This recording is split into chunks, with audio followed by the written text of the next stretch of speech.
How's the life here? Creatures lie here, looking through the window. How's the life here?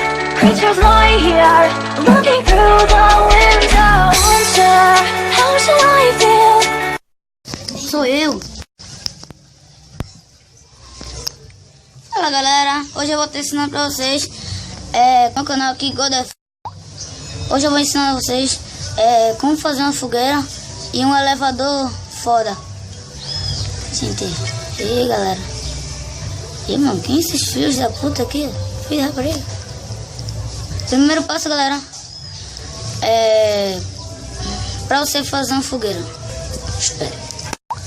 Pra você fazer uma fogueira, os ingredientes um barco, qualquer coisa de barco que você quiser. O meu cavesco. Você vai precisar de um barco e uma tocha. Agora você coloca a tocha. Para o barco não sair, você vai clicando em cima da tocha assim, ó. Como eu estou fazendo. E aí você vai fazendo em círculo, clicando nos barcos, na tocha. Se você clicar no barco, olha, vejam que os barcos vão saindo. E você vai ter que tocar na tocha. Agora eu vou ensinar para vocês a fazer um elevador do caramba. Você precisa de um balde de água e qualquer tijolo, como o meu esse tijolo aqui. Vocês vão fazer dessa forma aqui. Vocês vão fazer dessa forma aqui. E aí vão fazer subindo. Vou colocar, não. Vocês vão deixar assim, vão subindo. Qualquer coisa que eu vou fazer assim. E aí vocês vão fazendo subindo assim, ó. A altura que você quiser.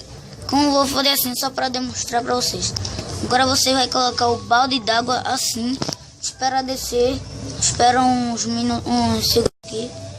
E vai esperar descer. Pronto, vamos testar. Alguns quadradinhos desse é o que vai subir. Não é esse. Não é esse.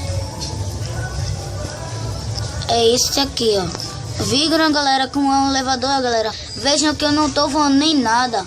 Isso aqui, ó. Isso que é um elevador, galera. Não tô voando nem sem ficar voando, galera. Galera, gostaram do vídeo? Se inscreve no meu canal pra me ajudar, galera, que tô precisando de uma ajudinha boa. Falou, galera, valeu.